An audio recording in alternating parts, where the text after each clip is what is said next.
All right, so you've done scrolls of Esther that are Yes. decorated because you also do art. Tell us Yeah, about your art. so the most elaborate one I did, actually, I based I did in between all of the columns and all of the beginning and the end, the chelik, the pieces of parchment at the beginning and the end. I did everything based on the archaeological findings in the Louvre and here in the British Museum that they had taken from the palace at Shushan, right? The palace of Susa. Wow. Because that's the palace where That's cool. was supposed to have happened, right? The story of Esther. Right. Shushan Habira, right? Like the Right. city of Susa, of Shushan. Right. So the beginning, I have like Achashverosh, right? The king, and I've got some attendant boys behind him with the feather fans and everything. And, and it's all based on actual like statues and bas relief and things like that. Oh, wow. And then the whole thing in between the columns and all along the top and bottom were all like the tiles. So I used gouache, which is a traditional water-based paint that's basically pigment and binder, and that's very common to be used in manuscripts. Gouache, you know, from hundreds of years ago, they were using gouache, and the color stays the same. And yeah, so I did that, and I copied all the tile designs that they found in Shushan, and I copied all the, and I did color matching and everything. So it was in this particular color palette, you know, with the kind of technology they had for like firing tiles and glazes and things at the time. So I did that, and then at the end, I had Esther and Mordecai in the garden, like reclining and having a little libation and under the stars and everything. Wow. And I obviously also did gold leaf. And yeah, it was all very Babylonian and all very period. So yeah, that's pretty cool. There's actually it's in Ontario now that a family sponsored that, and now it's in a synagogue in Ontario. Oh, that's pretty cool. Yeah, so it was fun. It took a long time though. Wow. How long does it take you to write a scroll of Esther, and then how long to, in addition to that, decorate it? Well, it depends on the decorations. The one I wrote for Lindsay Taylor Goodhart's has a different kind of crown at the top of each of the columns, with the exception of the Aseret B'nai Haman, the 10 sons of Haman in the story, because that one is they're all the baddies. Here, I'll just find. Has a special layout. It has a special layout, as you can see there. So I didn't put a crown up there. I put it at the top of every other column. Crown? Oh, I literally illustrated a crown. Like a crown, like worn at a head. Yes. Not like crowns like we talk about in letters. Like No, not tagine. Okay. Yeah, not it's more like an atara, a crown. Okay. But the crowns were all based again on period, sort of like Achaemenid, like Persian Empire crowns. So cool. their theme tended to be like chrysanthemums and daisies and different kinds of flowers, and particular shapes, like this sort of these architectural.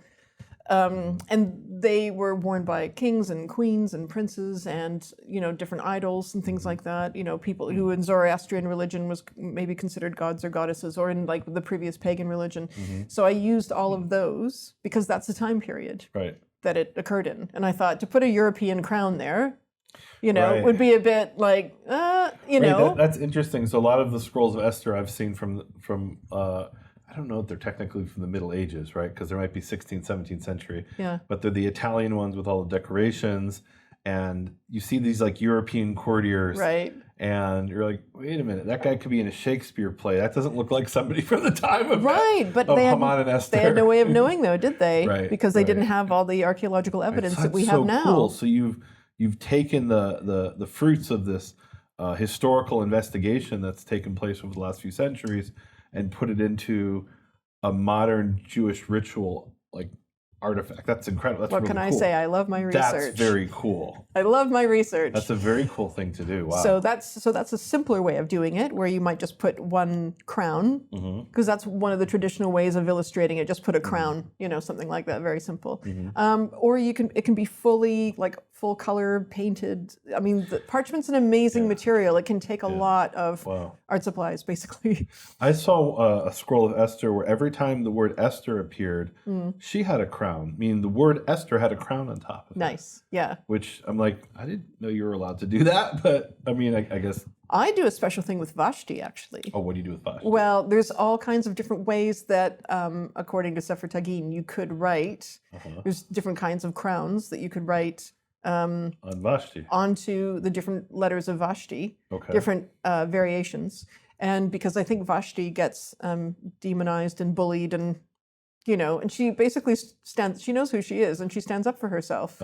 And I think she's sometimes forgotten. She's in a lot of traditions. She's sort of, oh, Vashti, like we didn't like her anyway, so it doesn't matter, kind of thing. But I think she sets a very good example, by saying, no, I'm not going to be humiliated. I'm not going to have someone cross my boundaries like that. So no. And so I think she deserves to be recognized and decorated and admired for that as well. Just because she doesn't end up being the heroine of the story, and she's not, the savior of the Jewish people the way Esther is, then, she's still done the right thing, though. But even on like the pshat level, the plain level, she's not a bad character, right? No, not at all. Like, in other words, I think there's this like thought that making Vashti into a heroine is this revisionism. No, I don't think she's a heroine. I just think that she stood up for herself and said no because it was an unreasonable request. It was humiliating. Yeah. Well, the question is, what exactly was the request? Meaning, there's one. Well, I mean, what was the request that was unreasonable? I feel much more comfortable when I can like quote things. Okay. Because if I paraphrase in this case, because one interpretation really of the story. So Achashverosh, Ahasuerus, or however it's pronounced in English. I don't bother pronouncing it in English. Ahasuerus is Xerxes. He demands that she appear before him and during his drunken stupor party. Yep. And one version or one interpretation of that is he demands that he appear before all of his friends naked, and that certainly is an unreasonable request. It is. And in that case, it doesn't say naked in the scroll. No, it doesn't. I'm saying that's one interpretation. Yes. Meaning the question is, just show up. What's the problem? Your husband asks you to show up and show your beauty to his friends. Because they're having a little locker room talk.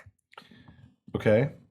Right. That's not in the scroll either, right? No. But it's like, why show off what your wife looks like to a giant room full of drunken men? Is that a really good situation to put your wife into? Yeah, that probably isn't going to Is that a room well. that any woman wants to walk into? Right. Doesn't matter whether it's nowadays or back then. I mean, and there was definitely a theme in the scroll of Esther where this is one big drunken stupor.